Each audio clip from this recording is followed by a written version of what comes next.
Assalamualaikum warahmatullahi wabarakatuh. Nah, teman-teman, baiklah di sini saya akan memperkenalkan diri terlebih dahulu. Perkenalkan, nama saya Mauliza Ashari. Saya berasal dari Universitas Riau, Fakultas Keguruan dan Ilmu Pendidikan, Program Studi Pendidikan Guru Sekolah Dasar, Angkatan 2019. Selanjutnya, rekan saya akan memperkenalkan diri kepada Erinda. Saya persilahkan. Baik, terima kasih kepada rekan saya sebelumnya. Baik, Assalamualaikum warahmatullahi wabarakatuh. Perkenalkan, nama saya Erinda Putri, mahasiswa Universitas Riau, Fakultas Keguruan dan Ilmu Pendidikan, Program Studi Pendidikan Guru Sekolah Dasar, Angkatan 2019. Nah, di sini kami akan menyampaikan materi seputar profesi supervisor dan supervisi dalam pembelajaran. Nah, materi yang pertama akan disampaikan oleh rekan saya. Kepada rekan saya Mauliza, dipersilahkan. Terima kasih Erinda. Teman-teman, di sini kami akan menjelaskan beberapa penjelasan tentang profesi supervisor dan supervisi pembelajaran. Yang pertama yaitu tentang definisi supervisi. Secara etimologis, supervisi berasal dari kata super dan visi yang mengandung arti melihat dan meninjau dari atas atau penilik dan menilai dari atas yang dilakukan oleh pihak atasan terhadap aktivitas, kreativitas, dan kinerja bawahan. Lalu, adapun pengertian lain dari supervisi adalah suatu kegiatan pengawasan untuk menilai dan mengoreksi kinerja dari guru, baik itu fisik maupun material, sehingga dapat membantu dan membimbing mencapai tujuan sekolah. Selanjutnya materi pembahasannya disampaikan oleh Erinda. Baik, terima kasih kepada Mauliza Ashari. Kita lanjut materi yang kedua, yaitu tentang supervisi bukan inspeksi. Nah, pendapat mengenai supervisi bukan inspeksi ini salah satunya yaitu menurut Denim, yaitu hingga saat ini sesekali kegiatan supervisi itu masih berbau inspeksi karena sifatnya bukan melakukan pemeriksaan, pengawasan, dan penilaian. Namun, titik tekan inspeksi adalah menyalahkan, sedangkan supervisi titik fokusnya adalah melakukan bimbingan profesional. Nah, materi selanjutnya oleh Mauliza Ashari.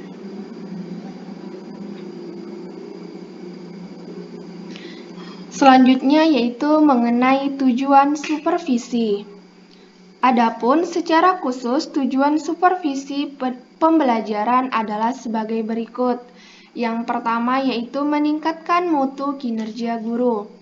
Di antaranya seperti membantu guru dalam memahami tujuan pendidikan dan apa peran sekolah dalam mencapai tujuan tersebut. Dan masih banyak lagi sebenarnya tujuan dalam meningkatkan mutu kinerja guru. Yang kedua adalah meningkatkan keefektifan implementasi kurikulum secara efektif dan efisien bagi kemajuan siswa dan generasi mendatang. Yang ketiga, meningkatkan efektivitas sarana dan prasarana yang ada untuk dikelola, dimanfaatkan dengan baik sehingga mampu mengoptimalkan keberhasilan siswa. Selanjutnya, meningkatkan kualitas pengelolaan sekolah khususnya dalam mendukung terciptanya suasana kerja yang optimal untuk kemudian siswa dapat mencapai prestasi belajar sebagaimana yang diharapkan. Dan yang terakhir, meningkatkan kualitas situasi umum sekolah sehingga tercipta situasi yang tenang dan tentram serta kondusif yang akan meningkatkan kualitas pembelajaran yang menunjukkan keberhasilan lulusan. Adapun tujuan supervisi lainnya, yang pertama yaitu preventif, yaitu untuk menghindari hambatan-hambatan yang mungkin timbul agar supaya program pendidikan atau pengajaran atau pembelajaran yang ada pada on the right track dan tujuan tercapai. Yang kedua yaitu kuratif. Kuratif ini adalah untuk perbaikan atau penyembuhan. Dan tujuan supervisi yang terakhir adalah preservatif, yaitu untuk menjaga yang sudah baik, meningkatkan dan mengembangkan. Selanjutnya penjelasannya akan disampaikan oleh rekan saya. Baik, selanjutnya yaitu materi tentang fungsi dari supervisor. Nah, fungsi-fungsi supervisi ini dijalankan oleh pengawas ketika dia memposisikan dirinya sebagai seorang supervisor. Nah, Made Pidarta merumuskan fungsi dari supervisor sebagai berikut. Yang pertama yaitu sebagai perantara dalam menyampaikan minat para siswa, orang tua, dan program sekolah kepada pemerintah dan badan-badan yang lebih kompeten. Yang kedua yaitu memantau penggunaan dan hasil-hasil dari sumber pembelajaran. Yang ketiga, merencanakan program pendidikan untuk generasi selanjutnya. Yang keempat, mengembangkan program baru untuk jabatan baru yang diperkirakan dapat muncul. Yang kelima, mengintegrasi program yang diajukan oleh pemerintah, ekonomi, perdagangan, dan industri. Yang keenam, menilai dan meningkatkan makna gaya hidup. Dan yang ketujuh yaitu dan untuk masa depan. Selanjutnya kepada rekan saya, silahkan. Nah, selanjutnya kita akan membahas tentang peranan supervisor pembelajaran. Menurut Damin, Olivia, peran supervisor pembelajaran ada 4. Yang pertama yaitu sebagai koordinator, di mana yaitu mengkoordinasi program-program dan bahan-bahan yang dibutuhkan untuk meningkatkan kinerja guru dalam proses pembelajaran dan harus memuat laporan mengenai pelaksanaan program-program pembelajarannya. Yang kedua yaitu sebagai konsultan, supervisor harus memiliki kemampuan sebagai spesialis dalam masalah kurikulum, metodologi pembelajaran, dan pengembangan staf, sehingga supervisor dapat membantu guru baik secara individu maupun kelompok. Yang ketiga, sebagai pemimpin kelompok atau group leader, supervisor harus mempunyai kemampuan memimpin, yaitu memahami dinamika kelompok dan menciptakan berbagai bentuk kegiatan kelompok. Dan yang terakhir yaitu sebagai evaluator. Supervisor dapat memberikan bantuan pada guru untuk dapat mengevaluasi pelaksanaan pembelajaran dan kurikulum, serta harus mampu mengidentifikasi permasalahan yang dihadapi guru. Selanjutnya penjelasannya akan dijelaskan oleh rekan saya, Erinda. Baik, materi selanjutnya yaitu tentang tugas pokok supervisor dalam pembelajaran. Nah, supervisor dalam pembelajaran dilakukan oleh pengawas profesional yang memerankan diri sebagai supervisor. Pengawasan sekolah disebut juga supervisor. Nah, Purwanto memaparkan bahwa tugas pokok dari supervisor yaitu sebagai berikut. Pertama, menghadiri rapat atau pertemuan organisasi yang profesional. Yang kedua, yaitu mendiskusikan tujuan-tujuan dan filsafat pendidikan dengan guru-guru. Selanjutnya, mengadakan rapat kelompok untuk membicarakan masalah-masalah umum. Kemudian, melakukan classroom visitation atau class visit. Kemudian mengadakan pertemuan individual dengan guru-guru tentang masalah-masalah yang mereka usulkan. Selanjutnya mendiskusikan metode-metode mengajar dengan guru-guru. Kemudian memilih dan menilai buku-buku yang diperlukan bagi murid-murid. dan membimbing guru-guru dalam menyusun dan mengembangkan sumber-sumber atau unit dalam pembelajaran. Supervisor juga bertugas untuk mewawancara guru-guru dan pegawai untuk mengetahui bagaimana pandangan mereka atau harapan-harapan mereka, membimbing pelaksanaan program-program testing, dan menyiapkan sumber-sumber atau unit pembelajaran bagi keperluan guru. Serta supervisor juga bertugas untuk menyusun tes-tes standar bersama dengan kepala sekolah dan guru, dan yang terakhir yaitu merencanakan demonstrasi mengajar dan sebagainya oleh guru yang ahli. Nah, selanjutnya dilanjutkan oleh Mauliza.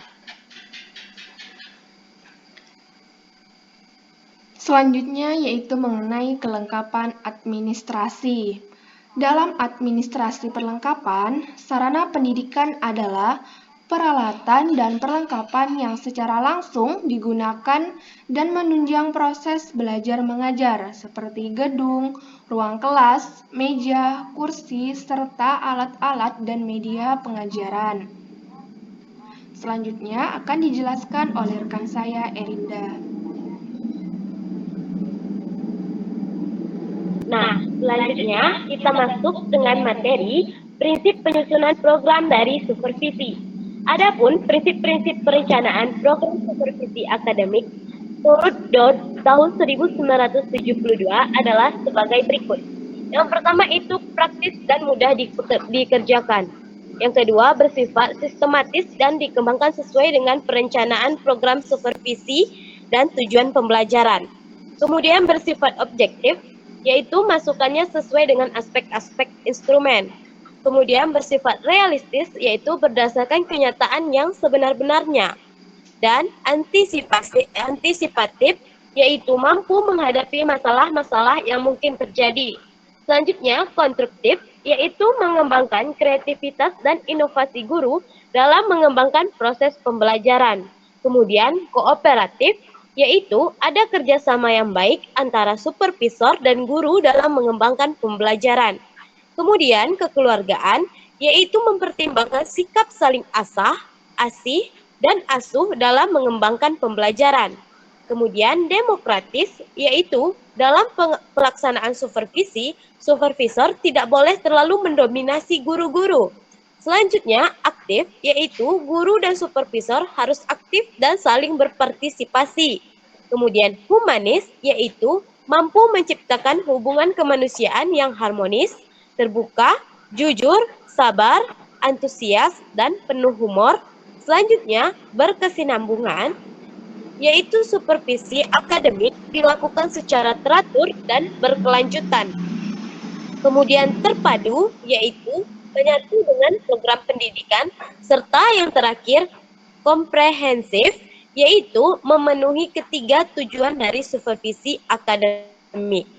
Selanjutnya akan disampaikan oleh Mauliza.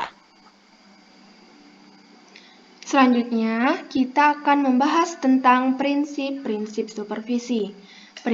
Prinsip supervisi ada 4. Yang pertama adalah ilmiah, yaitu kegiatan supervisi yang dilaksanakan atau dikembangkan harus benar-benar sistematis, objektif, dan menggunakan instrumen atau sarana yang memberikan informasi yang dapat dipercaya.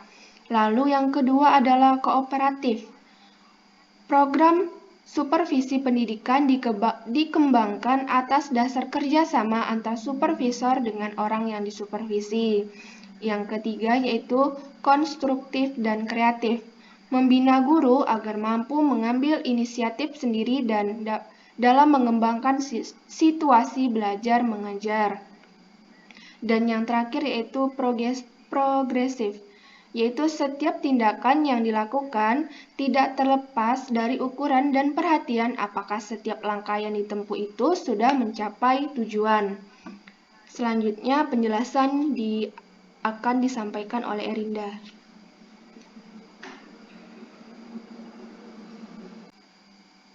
Kepada Erinda dipersilakan untuk menjelaskan mengenai tipe-tipe supervisi pembelajaran. Baik, terima kasih. Selanjutnya ada collegial supervision.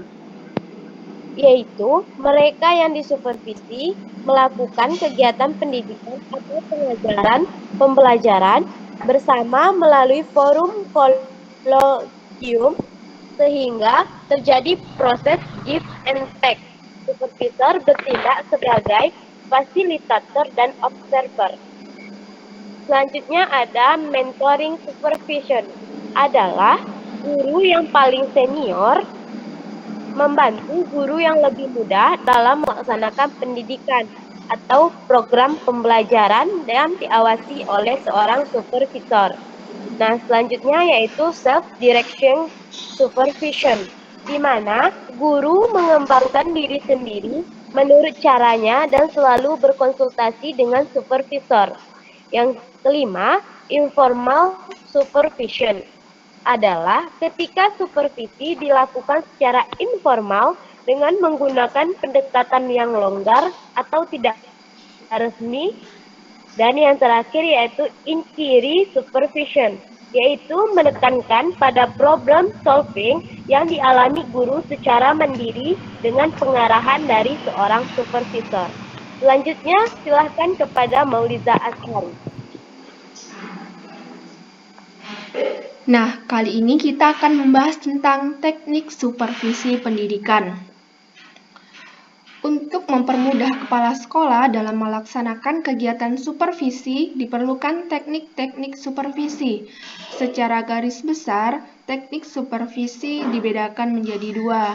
Yang pertama yaitu teknik perseorangan. Teknik ini ialah supervisi yang dilakukan secara perseorangan. Kegiatan yang dilakukan yang pertama adalah mengadakan kunjungan kelas guna melakukan observasi bagaimana guru dalam melakukan pembelajaran. Yang kedua, mengadakan kunjungan observasi. Guru-guru ditugaskan untuk mengamati seorang guru yang mendemonstrasikan cara-cara mengajar suatu mata pelajaran tertentu. Yang ketiga, membimbing guru tentang cara-cara mempelajari pribadi siswa atau mengatasi problem yang dialami siswa. Selanjutnya yaitu teknik kelompok.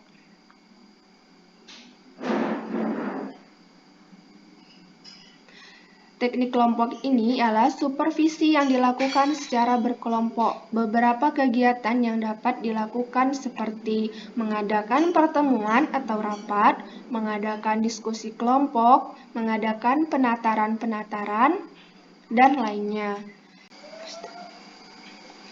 Baiklah, saya akan melanjutkan tentang pendekatan supervisi pembelajaran. Yang pertama yaitu pendekatan supervisi pembelajaran direksi atau secara langsung. Pendekatan ini merupakan cara pendekatan terhadap masalah yang bersifat langsung, yang memberikan arahan langsung. Pada pendekatan ini, supervisor mengarahkan kegiatan untuk perbaikan pembelajaran, menetapkan perangkat standar untuk perbaikan, dan yang lainnya. Yang kedua yaitu pendekatan supervisi pembelajaran non-direktif atau tidak langsung. Cara pendekatan terhadap permasalahan yang sifatnya tidak langsung. Perilaku supervisor tidak secara langsung, tetapi ia terlebih dahulu mendengarkan secara aktif apa yang dikemukakan oleh guru, dan guru mencoba menceritakan masalah dan supervisor pun mencoba mendengarkan dan memahami. Lalu, asumsi dari pendekatan non-direktif ini timbul keyakinan bahwa guru tidak diperlakukan sebagai alat semata-mata untuk meningkatkan kualitas pembelajaran. Dan pendekatan yang terakhir yaitu pendekatan supervisi pembelajaran kolaboratif, yaitu cara pendekatan yang memadu cara pendekatan selektif dan non-direktif. Penjelasan selanjutnya yaitu tentang perangkat supervisi pembelajaran. Adapun beberapa aspek yang menjadi fokus dalam perangkat supervisi pembelajaran adalah yaitu yang pertama, relevansi materi dengan tujuan instruksional. Yang kedua, penguasaan materi. Selanjutnya, strategi, metode pengelolaan kelas, pemberian motivasi kepada siswa, nada dan suara, penggunaan bahasa, gaya, dan sikap perilaku. Dan yang terakhir yaitu implementasi teknik supervisi. Menurut Demin Sudarman, adapun implementasinya yaitu observasi kelas, saling mengunjungi, demonstrasi pembelajaran, kaji tidak. Menurut Demin, kaji tidak ini dirumuskan dalam 4 tahap, yaitu perencanaan, aksi atau pelaksanaan tindakan, pengamatan, evaluasi, dan refleksi atau umpan balik. Sekian, terima kasih. Mohon maaf atas segala kekurangan. Kami akhiri dengan wabillahi taufiq wal hidayah. Wassalamualaikum warahmatullahi wabarakatuh.